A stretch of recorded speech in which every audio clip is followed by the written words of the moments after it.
What is up, weebs and weebettes? Welcome back, and as always, it is one and only Sugi Shogun here, and today I'm gonna be finally reviewing Fire Force Season 2, Enen no Shobutai ni no Sho.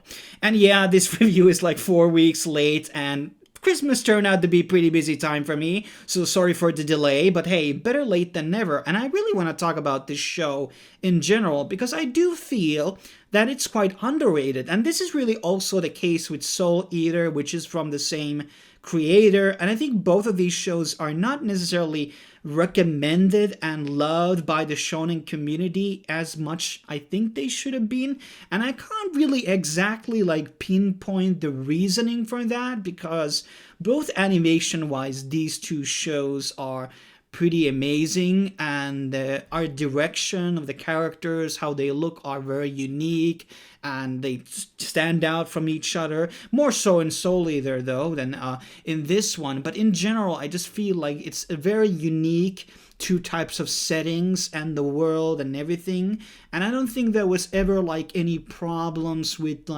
okay, yes, Soul Eater got its own anime ending, which wasn't really that great, but until the very last episodes, it was a very, very solid series.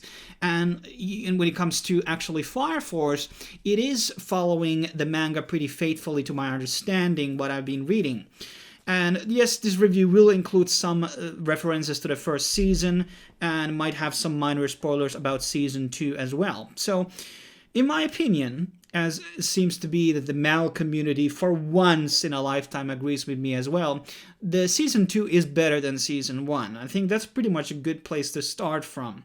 And going back to what I just said about why the series isn't necessarily picked up, I think the season 1 had a bit of a weird fast pacing for me, in my taste, and the pilot just kind of feel sort of a weird, and I wasn't really too in love with the opening song and the ending songs, and that was also kind of the case with this season 2 in my opinion. But that is very peculiar, anecdotal thing, which I don't think has a really big part to play in other people's opinions about the series. But I think season 2, what it really drastically improved was the pacing.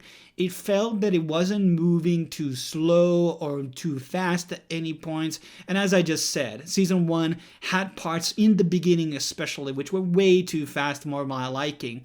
And season 2 just took one step backwards and did a lot of this world building, build it out, a lot of the history, the first founder. A lot of those things are going to be explored, the mythology in this series, and what are the evangelists doing in this parallel world, and the bugs and everything. There's a lot of these interesting things which are being explored in this season, and also not just the world, but there are a lot of the main characters which also get their background stories fleshed out, in this season, which I think was a really great job, like Maki, Arthur, Tamaki, Joker even. All of them have a bit of our own flashback story here, which gets explored, so you know a bit more about the characters, their motivations, and a bit of the reasoning, what's going on with them.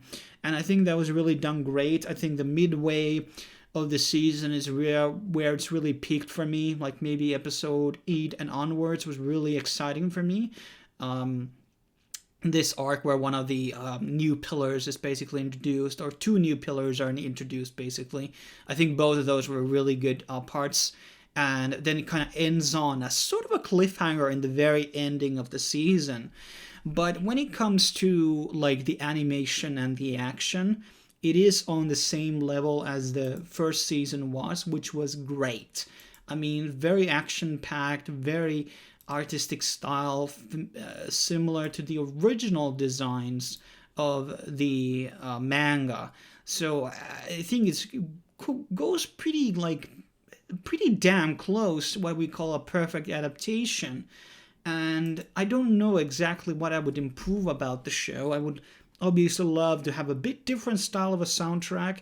I think it's solid, but it's not what I like, and I think maybe it's not so shonen-esque. And the series is slightly darker, but then again, so is Jujutsu Kaisen, so is Attack on Titan, and those are hugely popular shows. And obviously, So is the the Demon Slayer, also very, very popular. So that's not really this reason. The maturity of the series, or I don't know, the characters I think are relatively likable. It's something I always do talk about, that in my opinion the characters don't necessarily need to be likable. I think they just need to be more realistic and dimensional. You don't need to like the characters, but you can still be invested in the story, so to speak. But overall, like, if you haven't started this series, I think it starts out, I don't want to say weak, it just kind of gets a bit more time to go into, and when it gets more exploratory, I think that's when the series gets great. And after like the halfway of season 1, or maybe 5 episodes into season 1, it's like, uphill from that point onwards.